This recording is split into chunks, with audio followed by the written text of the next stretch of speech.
Welcome back to Bible Talks on WBCM Radio. Yeah. For part 26 of this series, we're diving deep into the book of Genesis. Yeah.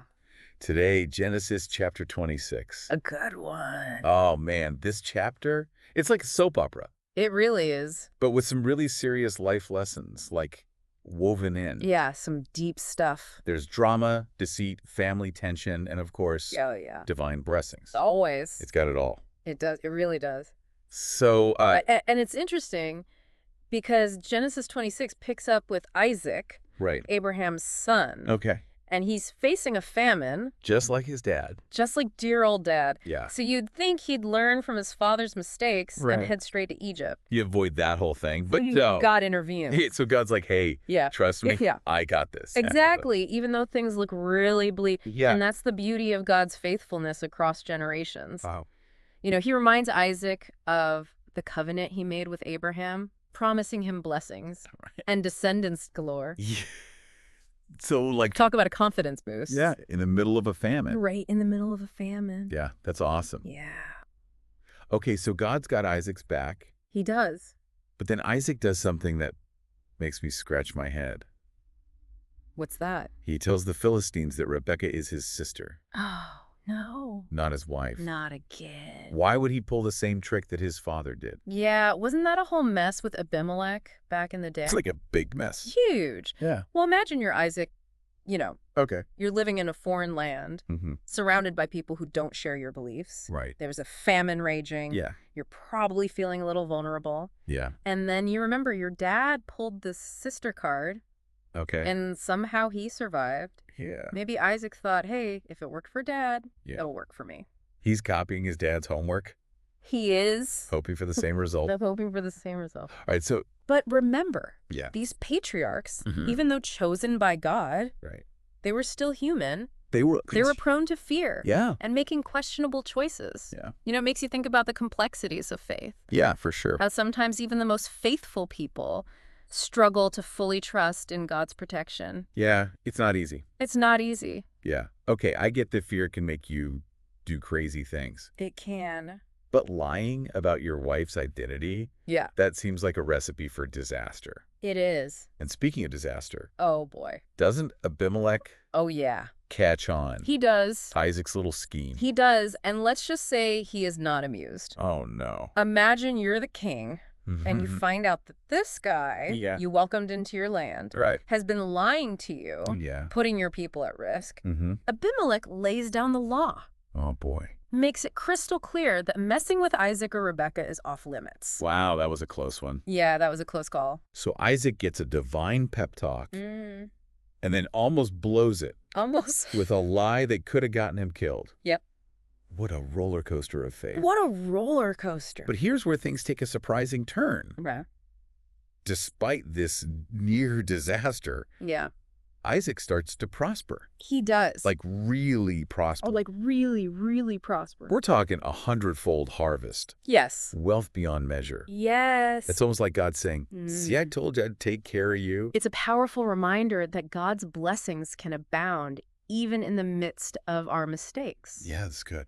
But you know what's interesting? What? This sudden prosperity Mhm. triggers some serious envy Oh, boy. among the Philistines. Here we go. Here we go. What do they do this time? Well, Throw shade at Isaac's new chariot. even worse. They target something Okay. far more valuable wow.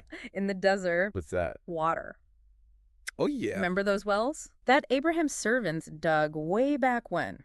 Okay. Well, the Philistines decided to fill them in, Oh, wow. essentially cutting off Isaac's lifeline. So they're basically saying, Yeah. we don't want you here, We don't want you here. and we're going to make your life as miserable as possible. It's a hostile move, Yeah. born out of jealousy Okay. and fear of Isaac's growing influence. So how does Isaac respond to this aggression? Right. Does he fight back? You'd think he'd be ready to throw down. Right. But Isaac shows us a different way. Okay. Instead of retaliating, he Hmm. moves away Okay. and starts digging new wells. Oh, wow. And get this.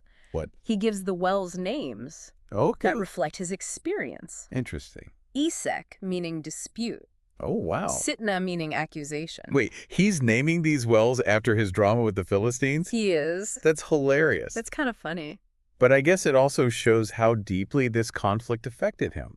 It does. It's like he's processing his trauma through, well, naming. You got it. And there's one more well that he digs, right? There is one more. And this one has a different vibe altogether. It does. What is it? He names it Rehoboth, Rehoboth. which means room. Okay. And that's where we see Isaac's faith shining through. Okay. He's declaring that despite all the disputes and accusations, God has made room for him to flourish. So it's like we're all digging for something. I are. You know, whether it's love, success, purpose, and we're bound to face setbacks. Right. You know, people trying to fill in our wells, so to speak. Absolutely. But Isaac's story tells us to keep digging. It does. To keep trusting that God will make room for us to thrive. Exactly. It's a powerful reminder that even when things get tough, God is faithful to his promises. Right.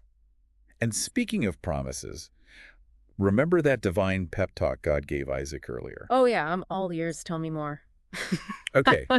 Well, remember how Isaac prospered Mm-hmm. and the Philistines got jealous? They filled in those wells. Yep. Isaac just kept digging new ones. He just kept digging. Yep. Right. He ends up in a place called Beersheba. Beersheba. And that's where God shows up again. Like a divine check-in Yes. to see how Isaac's holding up. Exactly. Oh. God reaffirms that covenant made with Abraham, promising Isaac protection, blessings, and more descendants than he can count. That's awesome. It's like God saying, see, I told you to trust me. Yeah. Now look at you thriving, even after all that drama. That's got to be reassuring. It is. Especially after dealing with those jealous Philistines. For sure. But this is also a big responsibility for Isaac, right? It is. It's not just about receiving blessings. Right. It's about carrying on that legacy of faith. Absolutely. And that brings us to a little plot twist. Ooh, plot twist. Remember how Isaac pulled that whole sister stunt with Rebecca? Oh, yeah. Well, turns out his sons don't exactly follow in his footsteps. When it comes to choosing their wives, Well, what did they do? Isaac and Rebecca had twin sons, Okay. Esau and Jacob. Right. Esau, the older twin, Mm-hmm. goes and marries 2 Hittite women. Wait, hold on. Marrying Hittite women? Yeah. Is that like some ancient social faux pas? It's big no-no. Okay, what's the big deal? Remember, marriage back then wasn't just about finding a soulmate. Okay. It was about preserving your family's faith. Oh, okay. And ensuring those blessings from God kept flowing down the line. Right. Marrying outside the covenant people was seen as a threat to their whole way of life. Wow. So Esau's basically going rogue. He is. Choosing love over tradition. That's got a sting for Isaac and Rebecca. Yeah. Especially after God just reaffirmed his promises to their family. Yeah, big time. It makes you wonder if this foreshadows some serious family drama down the road. This is getting good. It definitely sets the stage for conflict. Yeah. And you know what's interesting? This whole chapter seems to be contrasting Isaac's obedience to God's guidance with Esau's impulsive choices. So like a tale of 2 brothers. Exactly. Each heading down a different path. Each heading down a different path. Okay. It makes you wonder if this is setting the stage for Jacob, the younger twin. Yeah. to step into that leadership role and carry on the covenant line. Wow. Okay. So we've got famine, family drama, sneaky Philistines, God showing up. Yeah. To remind Isaac, he's got this. He does. Genesis come 6. It's packed. It's packed.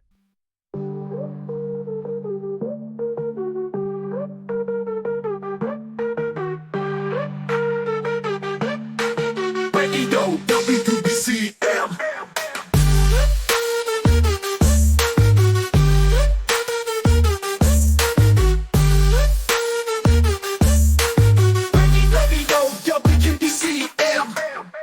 But before we jump to the last part of this deep dive, let's rewind to that whole wells episode. Oh, the wells. What about it intrigues you? Well, it's not just about water rights, right? Well, what else is it about? There's a deeper meaning there. There is. Something about resilience and finding blessings even when people try to hold you back. You're definitely onto something. Those wells represent something much bigger than just access to water. They symbolize life. Prosperity and God's provision. And the Philistines filling them in. That's a direct attack on Isaac's well-being. Right. And Isaac's response is so powerful. It is. He doesn't retaliate. He doesn't. He just keeps digging new wells. That's right. Esek, Sitna, Rehoboth.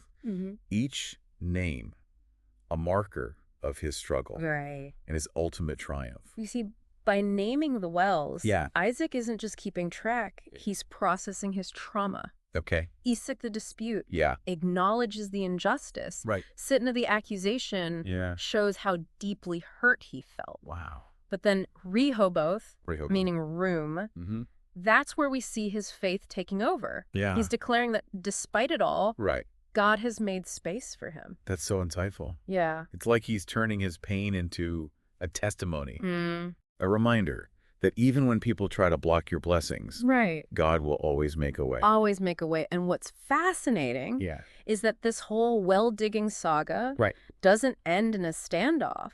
Okay. It leads to reconciliation. Oh, really? Abimelech, the Philistine king who has been causing all this trouble, comes back to Isaac seeking a treaty. Wait, so the guy who was just trying to sabotage Isaac wants to be buddies now?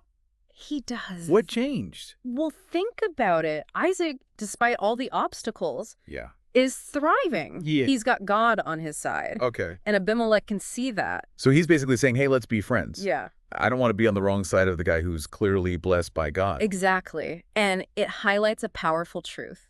What's that? Living a life of faith can have a ripple effect. Okay. Influencing even those who might initially be opposed to you. That's powerful. But doesn't that make Esau's choice to marry those Hittite women even more perplexing? It does. I mean, his dad's over here making peace treaties, proving that God's got his back. Yeah. And Esau's over there potentially jeopardizing those blessings by marrying outside the covenant. It's a head-scratcher. Yeah. But remember, free will is a powerful thing. It is. And even those raised in a faithful household can make choices that lead them down a different path.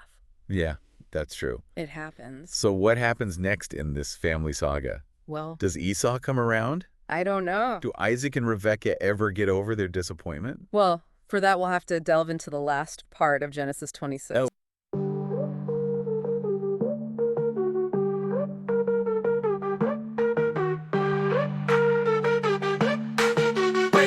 WBCM.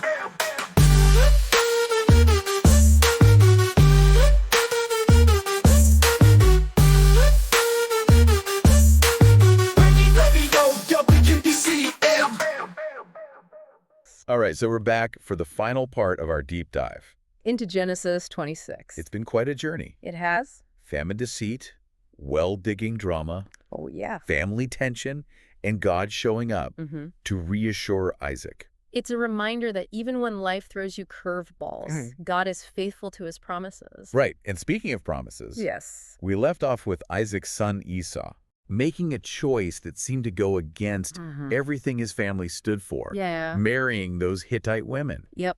So does this create a rift in the family? Right. Does Esau ever realize the weight of his choice? Right. Does he ever come around? Yeah. Well, the chapter doesn't dive deep into the immediate aftermath of Esau's marriages, but it does hint at the lasting impact. Okay. The text says that Esau's wives were a source of grief. Oh, wow. To Isaac and Rebekah. So there's some serious family tension. Some serious tension, yeah. You can just imagine those dinner table conversations. Oh, I know. It's like a biblical soap opera. It really is. But you know what's interesting? Yeah. This whole chapter seems to be bookended by these contrasting moments. Okay. It starts with God reaffirming that covenant with Isaac. Right. Promising all these blessings. Blessings galore. And descendants. Yeah. And then it ends with Esau. Yeah.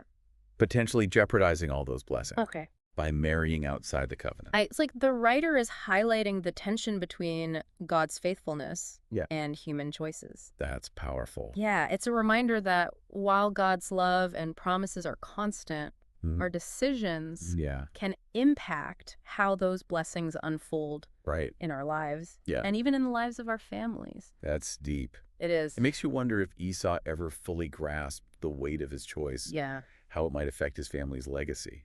For sure. Speaking of legacy, let's zoom out for a minute. Okay. What are some key takeaways from Genesis 26? Well, for me, it's the unwavering faithfulness of God. Yep. You know, we see it in how he guides Isaac, provides for him, reaffirms those covenant promises made to Abraham. Yeah. It's a reminder that God's plans and purposes extend across generations. Yeah. His love for his people is steadfast. And even when we mess up. Yeah. Even when we make choices out of fear. or compromise our integrity. Right. God's grace is always there to pick us up. Always there to pick us up and get us back on track. Right. Isaac's story is a testament to that. It is. He made some questionable choices. He did. But God never gives up on him. Never gave up on him. It's also a reminder that our choices have ripple effects. Yes, they do. They don't just affect us. They impact our families, our communities, right, and even future generations. That's right. Esau's decision to marry Hittite women might seem like a personal choice. Right. But it creates this ripple of tension and grief within his family. Yeah, and we can only imagine how that might play out in the chapters to come. It's like that saying. What's that? The choices we made today create the stories we tell tomorrow. It's a good one. This has been a fascinating journey. It has. I feel like we laughed. Oh, yeah. We pondered. We did. We maybe even shed a tear or two over those well-naming shenanigans. I know, right? The Bible is more than just a collection of ancient stories. It's a living, breathing tapestry of human experience. Right. Divine encounters and timeless truths. Timeless truths. That can still speak to us today. They do. As we wrap up this episode, let's remember to keep digging those wells of faith. Trusting that even when life throws dirt in our faces, it will. God will make room for us to thrive. God will. And let's be mindful of the choices that we make. Yes. Knowing that they have the power to shape not just our lives, but the lives of those around us and those who come after us. That's right. If this deep dive has sparked your curiosity, you can find more explorations of Scripture over on our YouTube channel. Head over to www.youtube.com/Radio WBCM. We've got a whole library of episodes waiting for you. We do. We're always adding new content. Always. Don't forget to like, share, and subscribe. That's right. So you don't miss out on any of our latest episodes or our Christian music reviews. That's right. Thanks for tuning in to Bible Talks on WBCM Radio. We'll see you next time. See ya.